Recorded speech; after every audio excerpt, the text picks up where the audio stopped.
There were two greys in that race, Pete, and they ran first and second, and I can bet you anything that there'll be at least one other race today where greys are going to run 1-2. I reckon you're right, and I'll tell you what, Dan, I reckon the grey might even run third in that race. Yeah, I won't disagree with you. You're too good a judge. The reason for that is because race 4 this afternoon, the Maya Plate, is for all grey horses, so we'll look forward to that one. In the meantime, time for the presentation to the connections of this flying filly, Rose's Joy. Here's our Master of Ceremonies, Rob Gaylard. Thank you very much, Peter. Good afternoon, ladies and gentlemen, and welcome to Flemington on Oaks Day.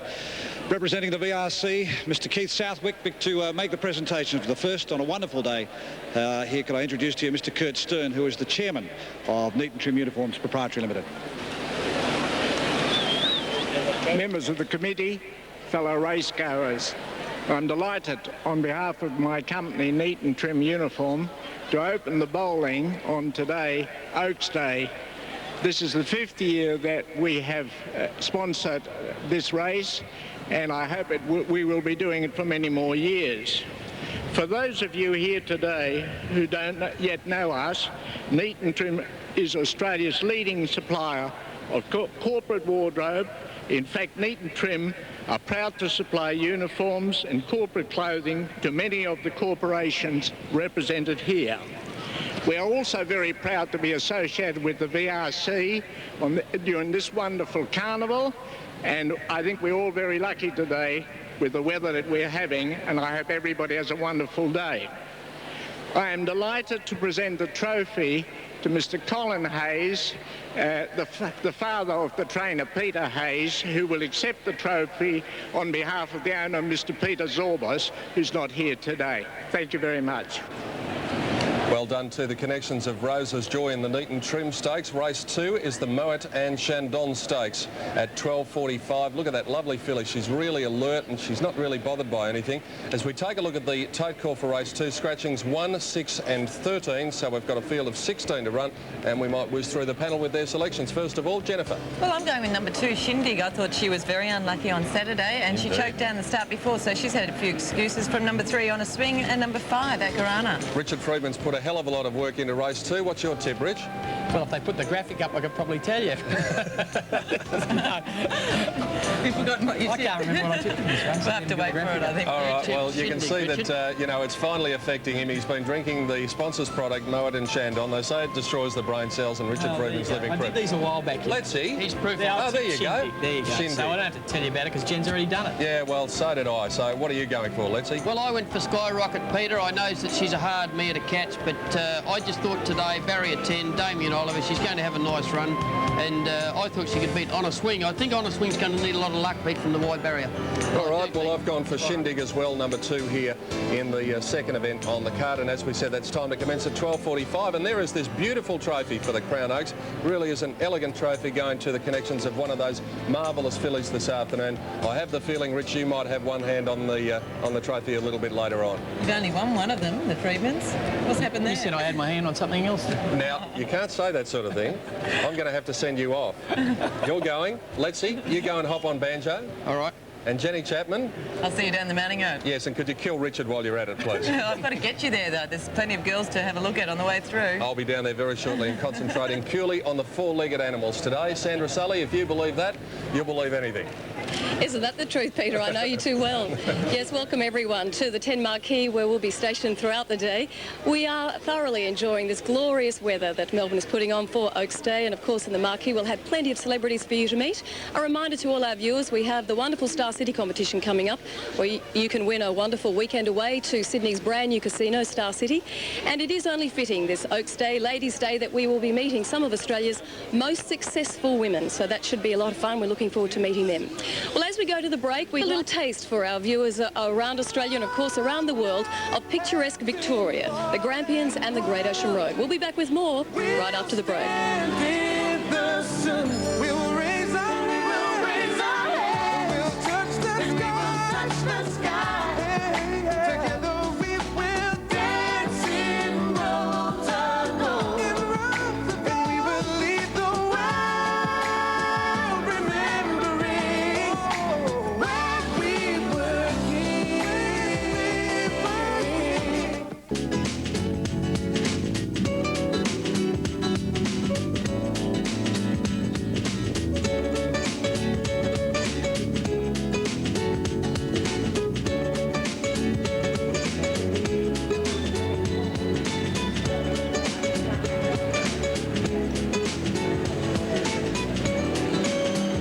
welcome back to Flemington, where, of course, this is Oaks Day, and the focus is fashion, fun, elegance and style, and, of course, fillies. And how appropriate that I have joining with me now Mr. Frank Whitford, Chief Executive of the Sports School Group. Thanks for joining us today. My pleasure, Sandra. And this is the first year you've been involved in Fashions on the Field. Tell me, of course, it's only fitting that Sports School be involved, but what prompted you to get involved this year particularly? We think it's a wonderful event for us to be involved with. The young Sports School label, of course, fits very nicely with the people that you see here, and also the elegance of David Lawrence is just so appealing.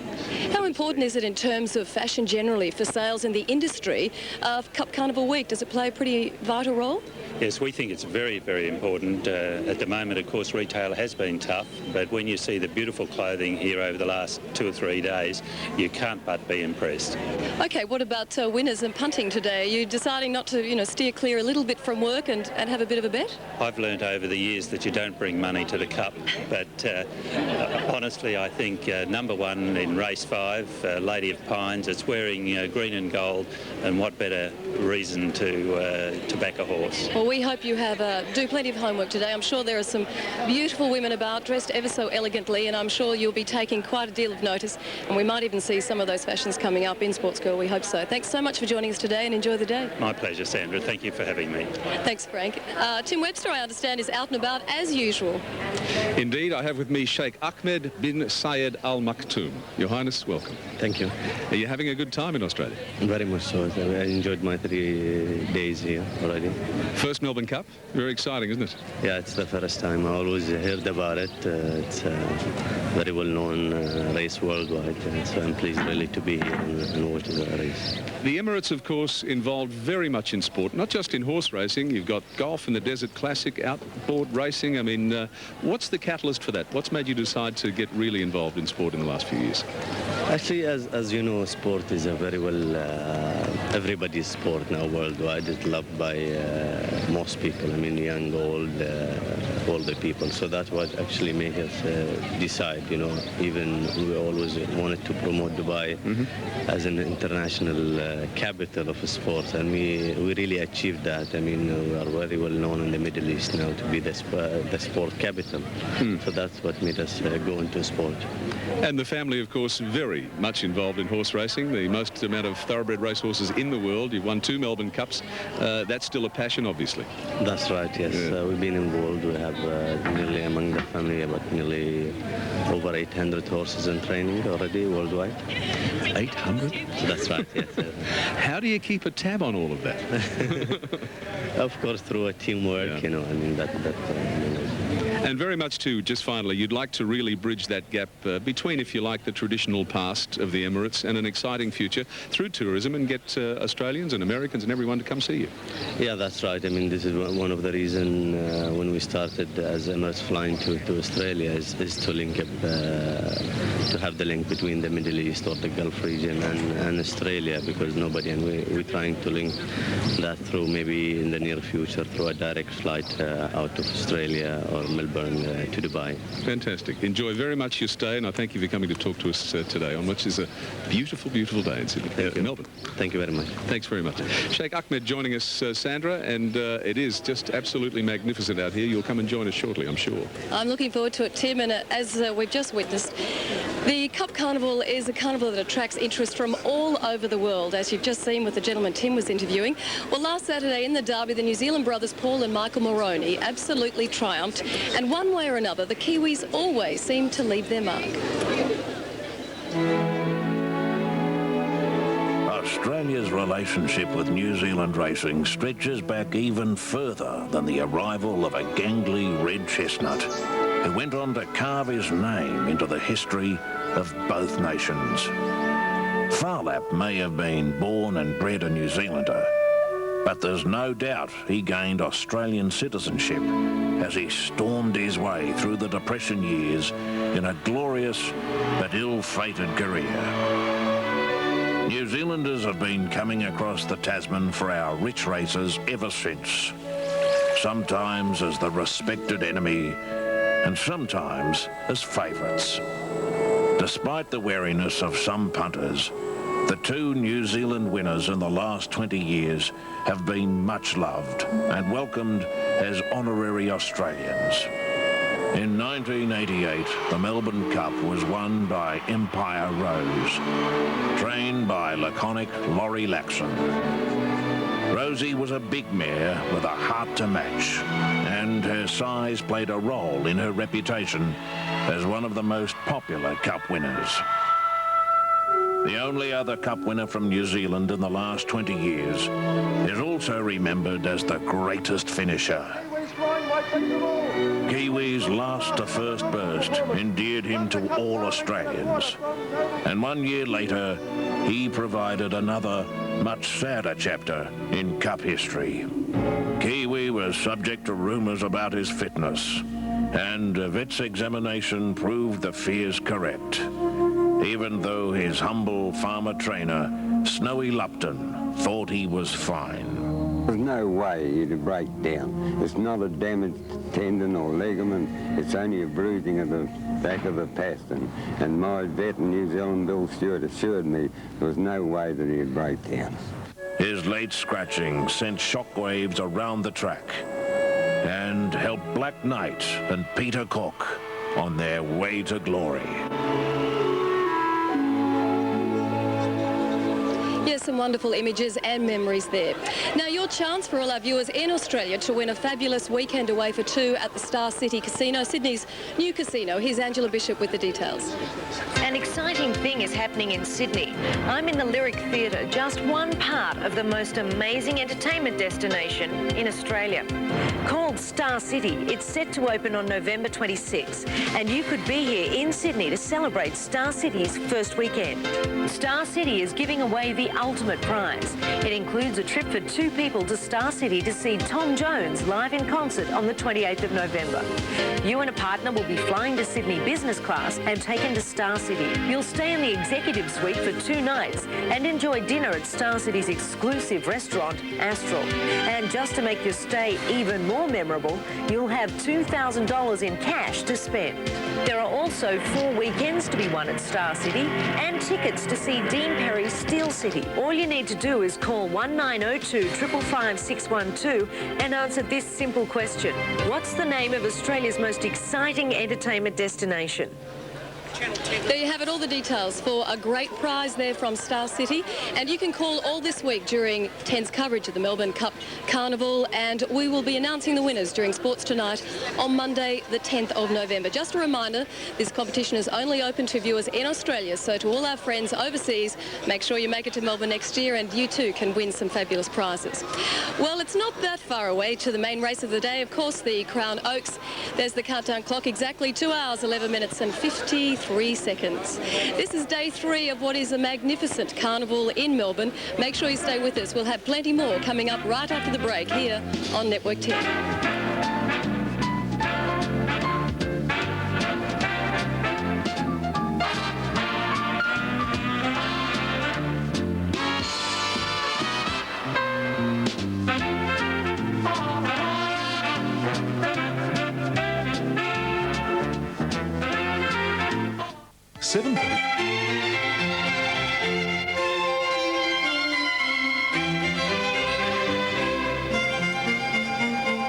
Welcome back to Flemington and glorious Oaks Day. As you can see, some of the most beautiful roses in Australia. There's about 9,200 rose bushes here at Flemington, the biggest rose gardens in the Southern Hemisphere. Peter and Jen are in the mounting yard with the details for race 2. And Peter, what sort of effect do you think this heat will have on the mares? Well, Sandra, we've been keeping a close eye on them here in the mounting yard, and none of them seems to have broken out yet, Jen, but we'll need to keep an eye on them as they go to the barrier. There's a bit of cloud cover starting to come over. It is sun shining at the moment, but from the Whitman's lightship, we've been able to see the crowds rolling by. Another thing we can see, the clouds rolling by, I should say, and we can see the crowd rolling by too because it is massive. Is it ever? It took us ages to get down here to the mounting yard. There's so many people here. Well, these fillies are in the mounting yard. Scratchings are 1, 6 and 13, a field of 16 to run. And let's start us off with number 2, Shindig, to be ridden by Jim Cassidy. Good run here on Saturday. Yes, a very good run there on that occasion, Peter. It was on the slow track and she was out in the worst going, making a lot of ground down the outside. Once she eventually got clear, so I thought that was an excellent performance performance there. And as I said before, forget that last run at Caulfield because she really did choke down there. On a swing, number 3, to be ridden by Mark Miller for his father, or for John Miller Jr.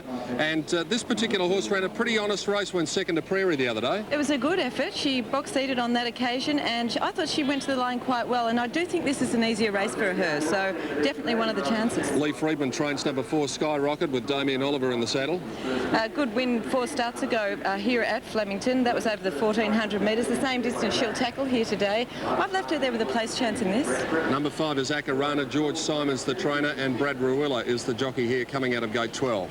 Well, Akarana was wide at Flemington on Saturday, and I'd forgive her for that effort there because really the going wasn't as good on that occasion. She's a good mare, she's got some class about her, and I've left her there with a good value chance. Craig Williams is aboard number 8, and that is Riark, to be ridden by Craig Williams, as I said, for Doug Harrison. Yes, this horse led at Caulfield, went hard and won at Sandown going back 3 starts ago, so I've left her there with a chance, stepping up to the 1,400. That should suit her. Let's go over the page now to number 11, Tinica Dua, Michael Carson, the rider, and it's drawn gate number 1 at the 1,400, and that's always an advantage. Yes, we just haven't got her on screen at the moment, but won first up at Caulfield, and I thought that was a good effort on that occasion. Very lightly raced mare, but I've left her there with an each-way chance, nicely weighted. And so there's Tinica Dua's chances, and down to 17, Christina, the first emergency, and she'll be ridden today by Shane Dyer. Every chance at Sandown, I thought, and when you go back to her Sandown win, that was when she won. That was an easier race for her here, for her there, but I do think it's a little bit tougher for her here, so at best a place chance for her. What did you like, Jen? Well, I'm going with Shindig, number 2. I do think she can win from number 3 on a swing, and number 5, Akarana. Yeah, Shindig for me, and I thought she looked particularly well. I think she's tightened up. There she is after Saturday's run. Had no luck, came out in the bad part of the track, and her run was pretty good, Dan. I think she's the one to beat in race 2. $4.90 for Shindig, Pete, number 2. $6.50 for On a Swing. $5 for Skyrocket. They are 3 of the favourites. And we'll get to number 11, Tinica Dua, at $8.40, is also right in commission. And number 17, Christina, although it's much longer odds in the ring, it's at only $10.60 on the tote and is about 5th favourite. So that's the rundown of totes, Pete, for race 2. Okay, Dan, these little girls are making their way to the start for the mares 4-year-old and upwards. There is Shindig with the Melbourne Cup winning jockey Jimmy Cassidy in the saddle. They're heading to the gates. We'll take a break and be back with the Moet and Shandon Stakes in just a moment.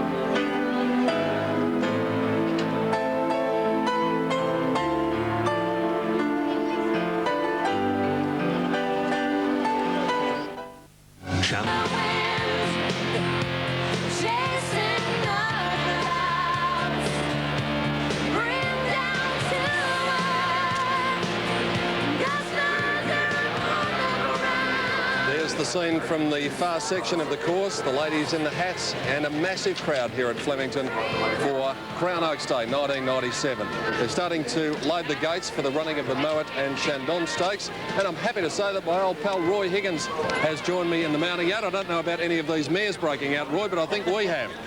I'm nearly melted away already, Pete. It is warm. And it's already past the scheduled temperature of 26. It's over 28. I think we're down where I am, it's about 38. Anyhow, this is a very open race, a lot of chances. A mare's race here over 1,400. I went with 3 on the swing. Racing well here in Melbourne, deserves a win, has trained on since last Saturday. Shindig, look for a run here. Blinkers on today, looks excellent. Of the others, a bit of value there. Number 17, Christina. First up from a short break, looks well. And the 11, and I won't even try and pronounce it. So I went 3, 2, 17 and 11 for race 2 on the program. And Roy Higgins will be joining us right throughout the day when he's completed commitments with Sport 927 here at Flemington. Have a good day, Roy. Thanks, Pete.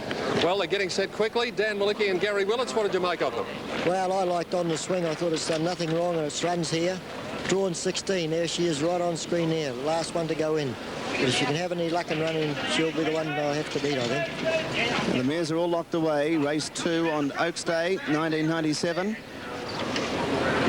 Now there's a problem down. Shindig, I think it is, Dan, just playing up a little bit. Somebody's got trapped there towards the inside. There was a mad flurry. There's a huge rush of people around there. You can see the horse underneath. It's in an awful position. So there is certainly a problem. Now, I wonder whether it's Johanna's Lady. Look, I don't know that for sure, but it's certainly in that vicinity. It might be number 9. Spot here. They'll have to get those other horses out of the stalls next to her, Dan, so they can manoeuvre around a bit. Now Shindig's taken out of the stalls. Tim Gossage has got an update for us. Tim?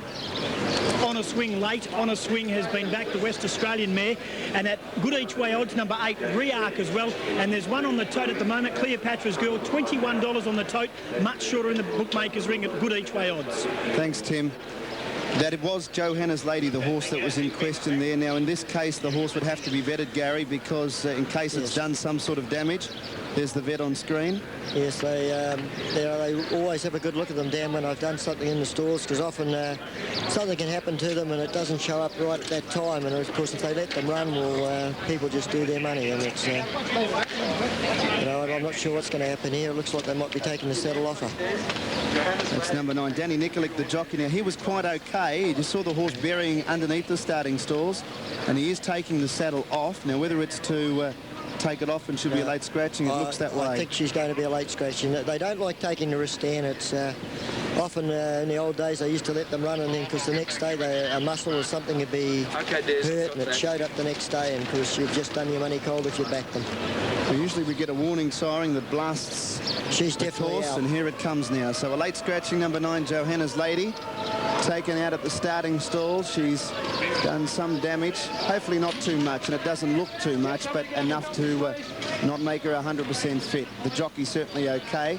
Now, I noticed Shindig was taken out of the starting stalls, but she's quite okay. They'll do that to make sure no other horse gets caught up.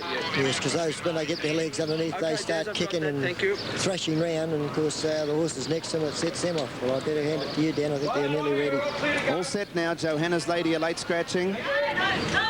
And they're all set to go once again. Racing this time, Karada missed it probably a length, and Accolades was a little bit slow to begin with Crestina, and on a swing from a wide alley being snagged back. Now, Celtic Lass has got plenty of speed. It's going to lead here, but Rearc is trying to get up on its inside. Going forward also in the early part, Rossetti Gold's going to get to third. 2 lengths away, Tinica Dua. It's racing fourth on the fence now as they settle down. Just in behind those, though, as they go past the 1,000-metre point, worth repeating, got to about 6th. 2 lengths away, Shindig is over on the rails from Fairway Lass, and a length away, Akarana from Skyrocket, Chippy's daughter, Accolades on a swing, Karada, and Christina's back at the tail of the field. Now running up towards the 650, Celtic Lass in front has set a very fast speed from Accolades. 2 lengths away, Rearc ridden along, another 2 lengths away, Cleopatra's Girl outside Tinica Dua, 2.5 to worth repeating, Shindig on the rails, and then Fairway Lass as they turn for home, Skyrocket. Back behind those as they straighten was Akarana. Well back was Christina as they come into the straight. The leader, Celtic Lass at the 400, Tinica Dua getting a good run through. Cleopatra's Girl running on, and so was Shindig. Shindig 4 out, goes up to hit the lead from Cleopatra's Girl, Tinica Dua. Skyrocket along the rails, worth repeating, and on a swing are both running on. The leader is Shindig from Cleopatra's Girl on a swing. Shindig's got it one. On a swing getting to second, then Skyrocket, but Shindig's going to bolt in. Shindig by 3 lengths. Shindig first, second on a swing, Skyrocket third, fourth home Cleopatra's Girl, and then worth repeating a nice run at big odds from Fairway Lass and Christina. Tinica Dua didn't finish it off, and then Accolades, Rearc, Karata, Chippy's daughter next home. They were followed by Akarana. Celtic Lass set a very fast speed and weakened, and likewise Rossetti Gold. Well, they ran 122.1, Dan, and they certainly got along, but it's that man again, Jim Cassidy. Winner trained by Max Lee. Shindig's had no luck at all in other previous starts down here, and Jimmy just gave her a beautiful run, came into the race at the right time. Very good win. And Skyrocket, Damien Olive brought her along the rail. I thought she was going to trouble her, but Shindig from the 200 metres, there was no other horse going to get near her. Here she is, arrowed here, about 4 or 5 out. Jimmy Cassidy just riding her. He's just waving the whip at her here. He hasn't even touched her. Gives a little flick there, just nicely waving it. And the horse right on the fence is Skyrocket, getting home very well. And just outside the horse in the pink is On a Swing, ridden by Mark Miller. She didn't have a lot of luck, and it's very hard to win when you're going to speed when you draw out in 16. But you can see here Shindig, Jimmy Cassidy, beautiful hands on a horse. You know, I remarked to someone on Monday night, I thought there were only 2 people that could have ridden a cup winner. Might and Power, Jim Cassidy and Mick Dittman, because they got beautiful hands on a horse and so strong. Here she is in the green cap with the blinkers on. You can just see Jimmy waves the whip. He gives her a little tap there, just waving it here, another flick there. And there you can see he's not even touching, just waving that stick. It puts it away now. Has a look.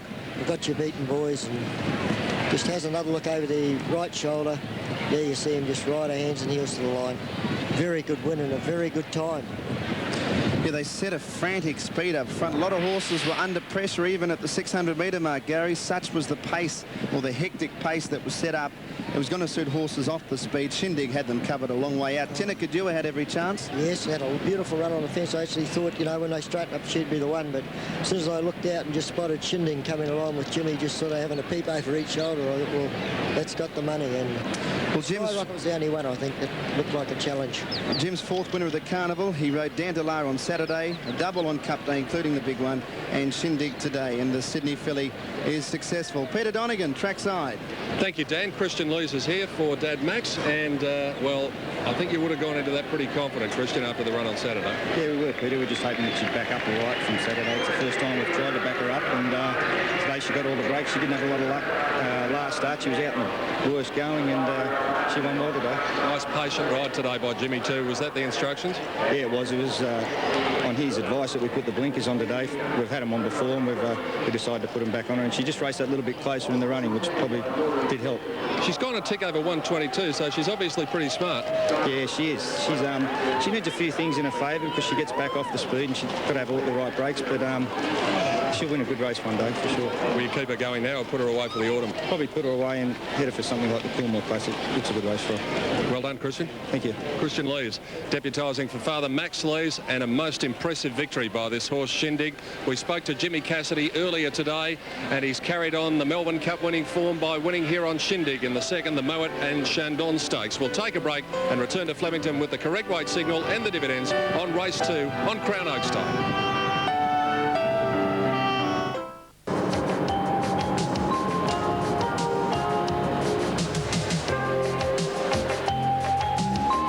It's a working afternoon in Melbourne. You wouldn't know it looking at the crowd here at Flemington. It is absolutely monstrous. It's going to be a record crowd, I have no doubt, here at Flemington today for the third day of the Carnival. 67,000, the record last year. The ritual continues now after race 2. Mr. Des Gleeson checking out all the facts and figures.